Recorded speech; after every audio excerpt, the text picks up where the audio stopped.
give me this mountain for me to fulfill God's will. 20 tahun ke atas, seluruh angkatan itu mati semua. Hanya tinggal 2 orang, Yosua dan Kaleb. Nah, angkatan yang baru hidup dan Yosua yang masih hidup itu memimpin mereka menyeberangi sekarang. Bukan laut tetapi sungai Yordan. Untuk masuk ke tanah perjanjian. Tanah tempat di mana Tuhan menjanjikan kepada mereka. Mereka merebut.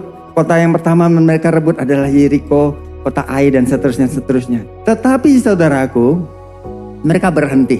Nah, sampailah kita kepada Yosua pasal 13 ayat 1. Dalam ayat yang pertama Tuhan berkata demikian. Setelah Yosua menjadi tua dan lanjut umurnya, berfirmanlah Tuhan kepadanya, engkau telah tua dan lanjut umur. Dan dari negeri ini, apa dikatakan saudaraku bersama-sama? Masih amat banyak yang belum diduduki. Masih amat sangat banyak yang belum diduduki. Sama seperti saudara dan saya hari ini. Saat saudara ditebus, saudara dipisahkan dari dunia ini, cara hidupnya. Saudara dan saya perlu apa? Perlu terus hidup, menyatakan kebenaran, kasih dan kuasa. Yaitu apa? Melepaskan hal-hal yang jahat, meninggalkannya. Merebut area-area di mana Tuhan sudah berikan kepada saudara kehidupan yang benar. Amin saudaraku. Kehidupan yang penuh otoritas dan kuasa. Saudara perlu menyatakannya karena ini kehendak Tuhan. Sekarang saudara mau melihat bagaimana seorang pribadi, satu orang, dia menjadi pemegang perjanjian kasih karunia di dalam hidupnya. Dia bukan siapa-siapa saudaraku. Dia tidak terkenal. Dia tidak menulis kitab. Saudara, dia tidak membuat banyak hal yang hebat dan besar. Pribadi ini saudaraku, dia ada.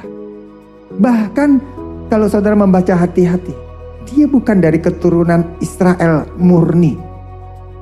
Dia orang Kenas, saudara. Dan kalau saudara membaca, itu tidak datang dari keturunan Israel.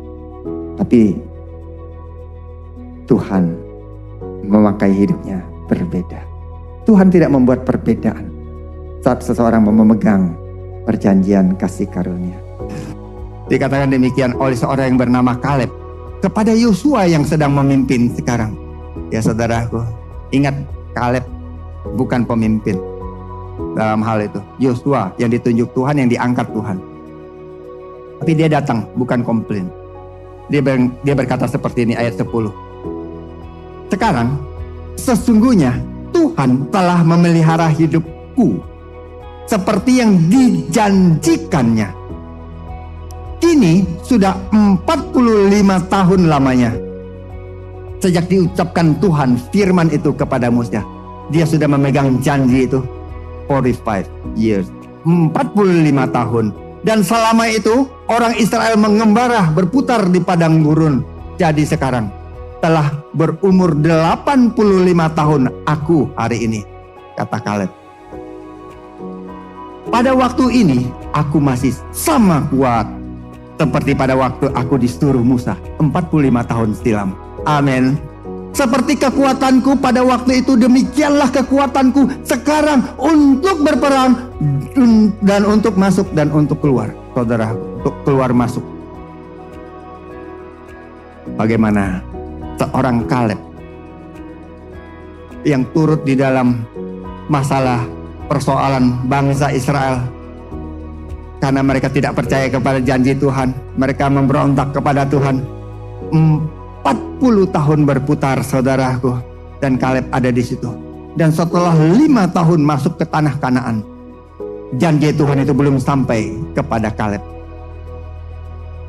Sehingga 45 tahun lewat saudaraku, Kaleb datang dan berkata kepada Yosua. Orang demikian, dia tulus tentunya. Dan dia tidak lagi membawa agenda tersembunyi. Berapa banyak orang-orang melakukan pekerjaan pelayanan, dia punya maksud, dia punya tujuan tertentu. Saat Kaleb datang, dia datang karena janji Tuhan. Kalau engkau ada di dalam komunitas, kalau engkau ada di dalam satu kegerakan saudaraku, kalau engkau hanya melihat janji Tuhan tergenapi atas bangsa-bangsa, banyak hal yang banyak orang mungkin menentang, tetapi engkau perlu teguh di situ. karena bukan maksud pribadi yang engkau taruhkan. Kalau engkau menaruhkan janji Tuhan, kehendak Tuhan, saudara, lihat Tuhan yang akan membawa hidupmu naik. Yosua 14 ayat yang ke-12 dan 14 dikatakan demikian. Oleh sebab itu, berikanlah kepadaku pegunungan yang dijanjikan Tuhan pada waktu itu. Sebab engkau sendiri mendengar pada waktu itu bahwa di sana ada orang enak dengan kota-kota yang besar dan berkubu. Mungkin Tuhan menyertai aku sehingga aku menghalau mereka seperti yang difirmankan Tuhan. Itulah sebabnya Hebron menjadi milik pusaka Kaleb bin Yefune, orang Kenas itu, sampai sekarang ini. Karena ia tetap mengikuti Tuhan. Pertama, saat saudara mau masuk ke dalam kemenangan yang sudah disediakan, anggap baik-baik saudara. Yang pertama apa saudara? Katakan seperti Kaleb, aku mau mengikuti Tuhan dengan sepenuh hati.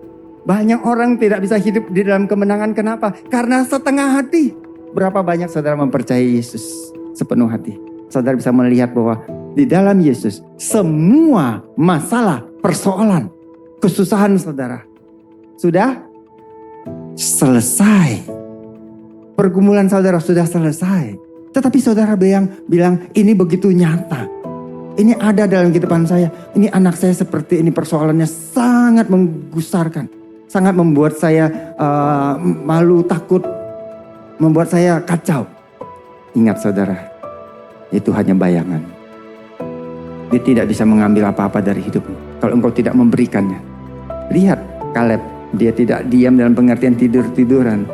Dia percaya. Ada bagian dia. Ada bagian saudara untuk menghalau setiap musuh.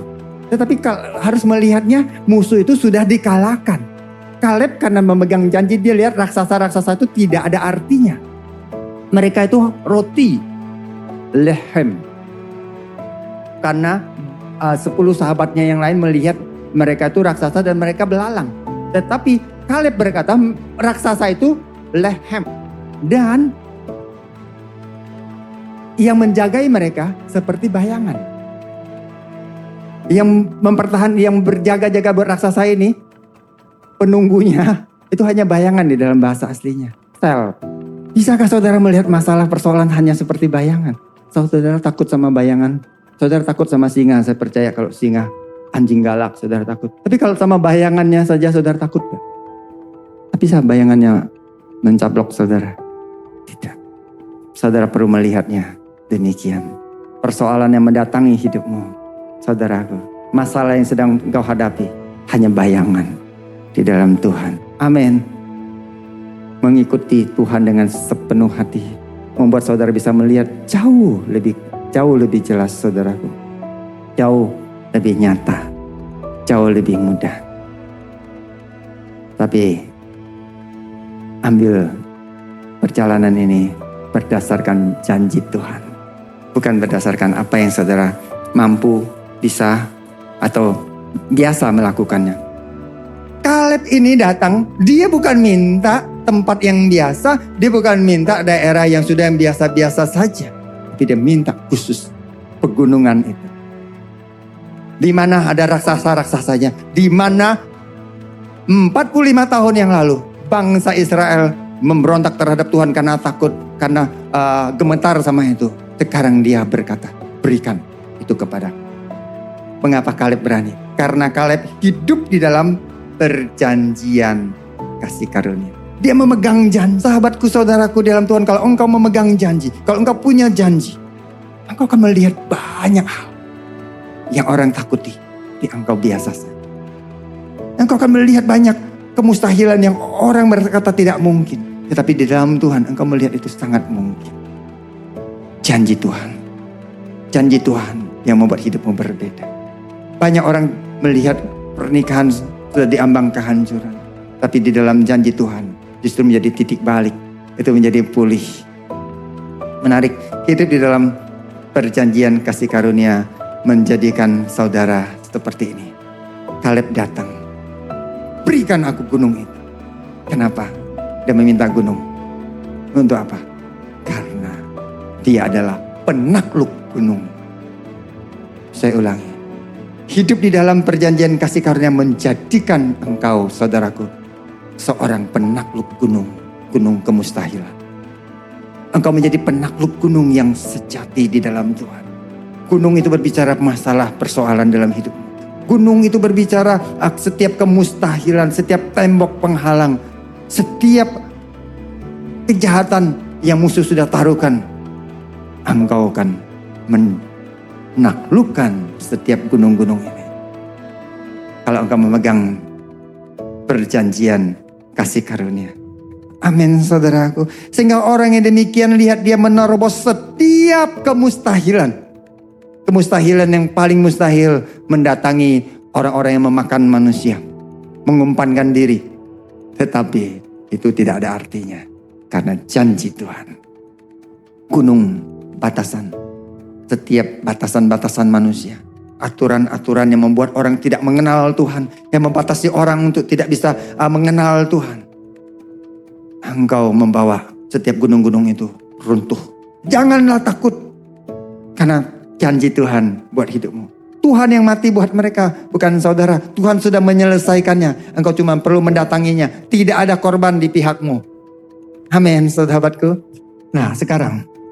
It's a matter of time saudaraku. Kalau engkau tidak memegang janji Tuhan. Hanya masalah waktu. That the giants will come after you. Raksasa-raksasa itu saudaraku mungkin tidak ditundukkan. Mungkin saudaraku kalau Kaleb tidak datang dan tidak minta gunung itu. Dan tidak minta tempat itu saudaraku. Yaitu tempat di mana pegunungan orang-orang enak itu tinggal saudaraku. Masalah waktu mereka akan datang menyerang. Banyak orang saudaraku takut. Tidak mau mengambil janji Tuhan. Tidak mau masuk mengerjakan maksud kehendak Tuhan. Masalah waktu mereka didatangi oleh persoalan masalah raksasa-raksasa itu mendatangi hidup mereka, pernikahan mereka, hubungan mereka, anak-anak mereka, pekerjaan mereka, rencana mereka hancur oleh karena raksasa-raksasa itu. It's a matter of time. Dia berani menaklukkannya. Impossible, kemustahilan is nothing. Tidak ada artinya. Tidak ada yang mustahil bagi Allah di dalam bahasa Indonesia.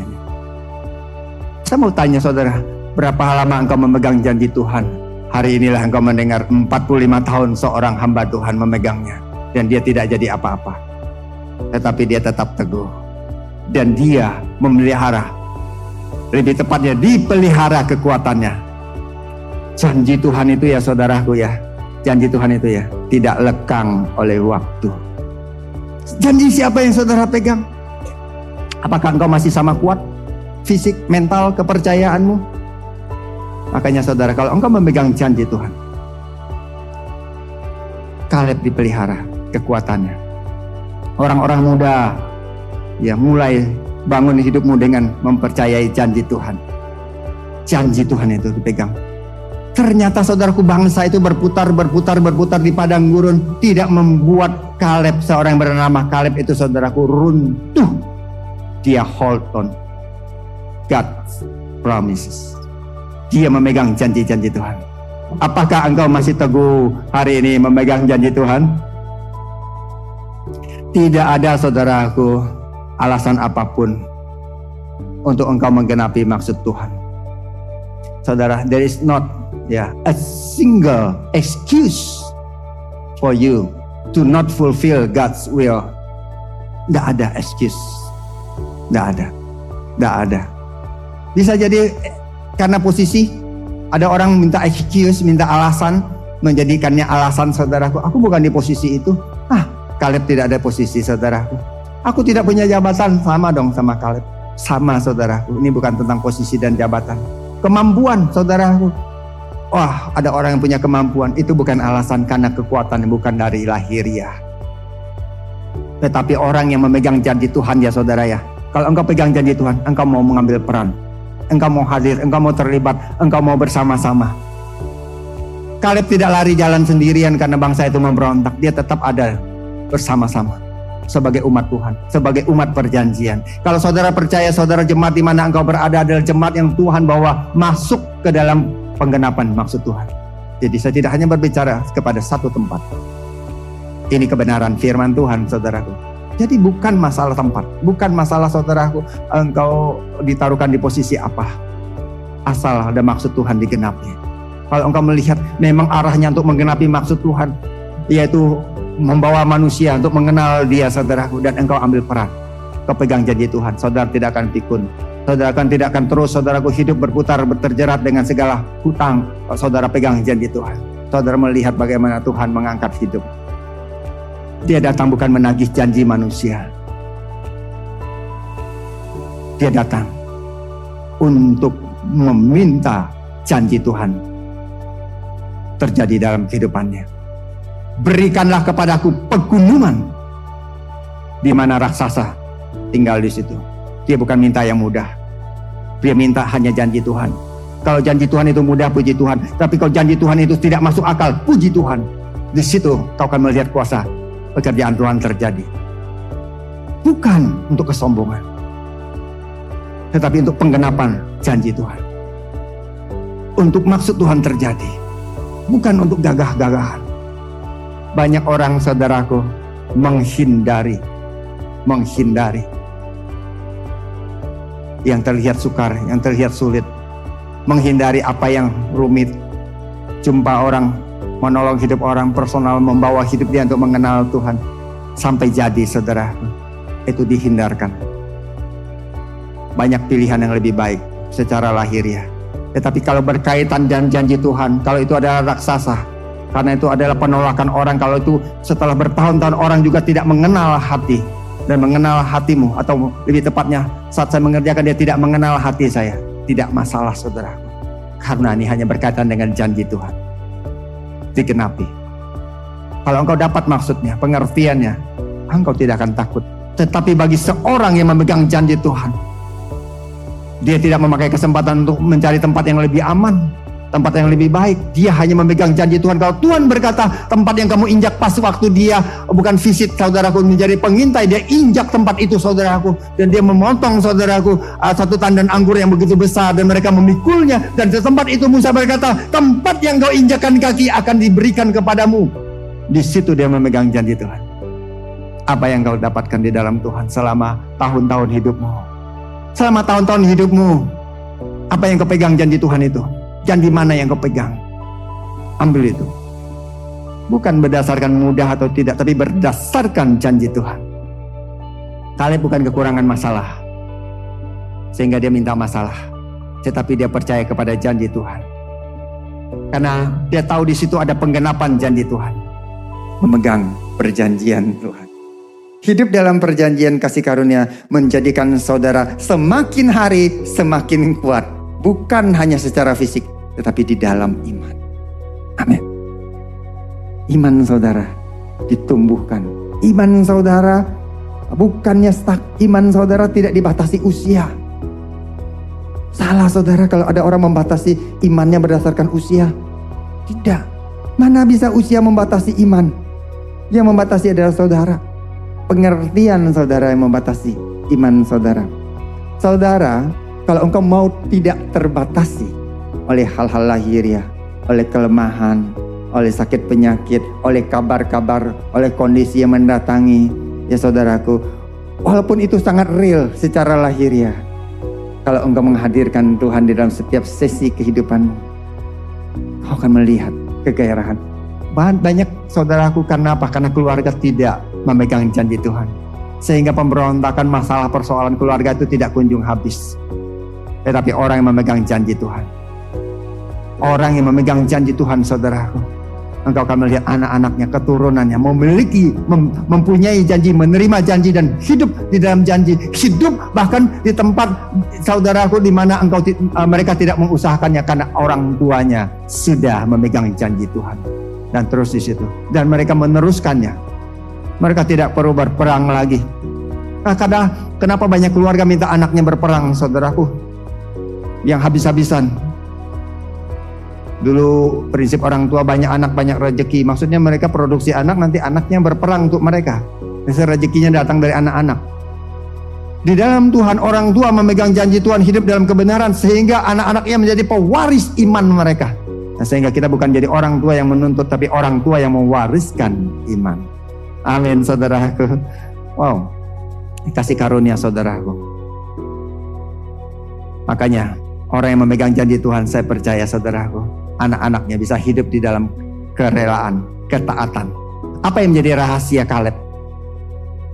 Dia simple, saudaraku. Keep God's promise. Dikatakan Kaleb itu lain jiwanya.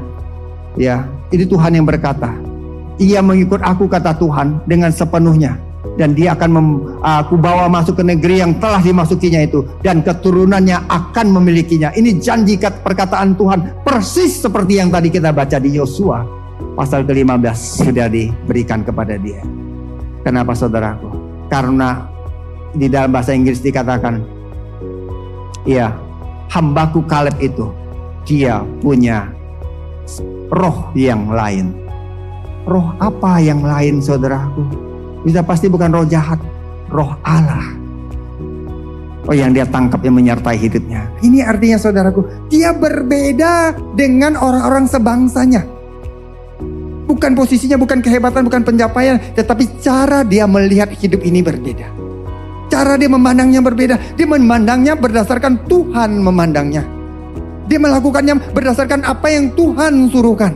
Bukan berdasarkan lahiriah, pendapat, pengertian, logika, asumsi yang sering muncul di kepala saudara. Nah, saat firman ini disampaikan kepada saudara, bukankah semua saudara yang mendengarkan engkau punya roh Allah yang tinggal dalam hidupmu? Amin. Kalau engkau hidup dalam perjanjian kasih karunia, engkau membawa roh yang menghidupkan dan membangkitkan orang lain. Selama ini apakah engkau mengerti apa maksud Tuhan di dalam hidupmu? Sehingga saudara menjadi pribadi yang berbeda. Bukan hanya ikut-ikutan saudara, tetapi saudara ada di sini, ada di situ, hadir di sini, hadir di situ. Karena saudara tahu ada maksud Tuhan. Karena saudara memegang janji Tuhan. Sehingga saudara, cara memandangmu akan berbeda. Cara melihat hidup ini akan berbeda. Engkau bukan sekedar datang hadir ke ibadah, datang untuk beribadah, ada di tengah-tengah. Oh, namanya kebaktian. Itu baik. Tetapi kalau engkau tidak paham maksud Tuhan, engkau akan bersama dengan bangsa yang sebagian besar itu. Mereka satu hari menemukan yang tidak baik, mereka akan memberontak. Menemukan masalah, mereka akan ingin kembali ke Mesir. Kaleb punya roh yang berbeda, roh yang membangkitkan. Sehingga kedatangan dia kepada Yosua membuat Yosua bangkit kembali untuk berkata kepada bangsa itu, pergi, bersemangat, membangkitkan kepemimpinan Yosua. Kaleb bukan pemimpinnya, tetapi hidupnya karena memegang janji, dia membawa orang-orang yang bersama dengan dia, siapapun, bangkit di dalam Tuhan. Orang yang mempunyai roh yang menghidupkan dan membangkitkan ini, dia tidak mengizinkan ada stagnasi, tidak mengizinkan ada suam-suam kuku. Bangsa itu sudah mulai suam, mulai nyaman. Mereka menyeberangi sungai Yordan, mereka ada di tanah Kanaan, mereka ada beberapa kota untuk diduduki, mereka ngumpul bareng-bareng. Mereka tidak pergi untuk menguasai, menaklukkan. Di dalam hidupmu banyak hal-hal yang jahat yang bukan datang daripada Tuhan. Tuhan mau engkau menaklukkannya. Jangan mengizinkan itu terus ada. Itu yang membuat engkau merasa nyaman. Bersama-sama, cukup begini saja. Banyak orang saudara, dia tidak suka dia perubahan. Karena itu buat dia gak nyaman. Karena membuat dia rasanya harus memulai lagi dari awal. Padahal dia tidak buat apa-apa. Dia hanya ada di situ. Cuman perasaannya aja tidak nyaman. Stagnan. Mandek orang bilang. Tidak lagi bertumbuh. Berapa banyak saudara tidak melakukan apa-apa karena saudara takut dinilai, takut dihakimi. Engkau cenderung memilih aman. Kenapa saudaraku? Karena engkau tidak membawa satu kegairahan di dalam Tuhan yang sudah Tuhan taruhkan di dalam kehidupan. Karena engkau takut. Hari ini pegang janji Tuhan. Bawa itu kepada bangsa-bangsa, bawa itu kepada komunitas, bawa itu untuk menjangkau hidup orang. Bawa itu pertama-tama agar hidupmu keluar daripada setiap stagnan, setiap kebuntuan, setiap kemandekan itu. Keluar dari situ, buat terobosan dari dalam hidupmu terlebih dahulu. Buat terobosan di dalam pernikahanmu, buat terobosan dalam kehidupan dengan anak-anakmu. Buat terobosan saudaraku. Makanya di ayat 15 saudaraku, di dalam kesimpulannya, pasal ke-14 dari Yosua, nama Hebron dahulu ialah Kiryat Arba. Ya, Arba ialah orang yang paling besar di antara orang Enak. Dan apa yang terjadi? Apa yang dikatakan? Amanlah negeri itu, berhenti berperang. Sebagai orang percaya kita punya roh yang lain. Ambil, pakai itu saudaraku. Dan marilah kita berjalan bersamanya. Bagaimana engkau bisa terhubung saudaraku? Rohmu sudah terhubung, jiwamu perlu terhubung melalui janjinya. Roh terhubung, rohmu sudah terhubung. Rohmu roh Allah, tetapi jiwamu hubungkan dengan janji Tuhan. Makanya engkau menginginkan firman ini saudaraku. Dan engkaulah orang yang memegang janji itu. Berdasarkan roh itulah engkau membangun kehidupanmu. Berdasarkan roh itulah engkau mengerjakan pekerjaanmu. Berdasarkan roh itulah engkau terus membangun apapun yang engkau sedang bangun. Amin saudaraku. Not walk by sight, but by faith. Dengan iman berdasarkan janji itu saudaraku. Walk by another spirit. Amin saudaraku. Karena apa? Bukan dengan keperkasaan dan bukan dengan kekuatan, melainkan dengan rohku, firman Tuhan semesta alam. Not by might, nor by power, but by my spirit, says the Lord of hosts. Itu firman Tuhan buat kita.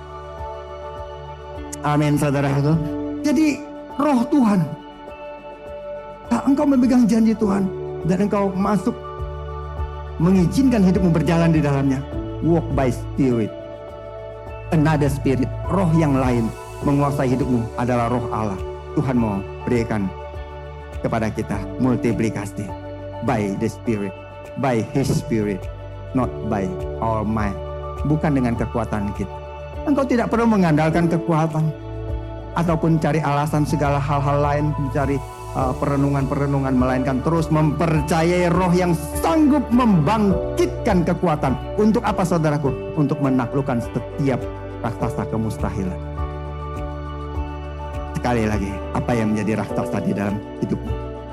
Menjadi kegentaran, menjadi bom waktu yang sedang dipersiapkan di dalam pernikahanmu. Apa itu? Datangi, pegang janji Tuhan. Jangan takut, datangi, pegang janji Tuhan, hadapi dengan benar. Karena orang yang memegang janji Tuhan hidupnya benar. It's a matter of time. Hanya masalah waktu. That the giants will come after you. But the one who lives by the Spirit of the Lord shall prevail. Selalu akan mengatasi. The one who lives by the Spirit of the Lord. The one who lives by the Spirit of the Lord shall prevail. Pasti menang. Pasti mengatasi itu. Makanya saudaraku, runtuhkanlah tembok-tembok penghalang ini. Raksasa-raksasa kegentaran itu. Tear down every stronghold with not by might but by spirit. Amin saudaraku.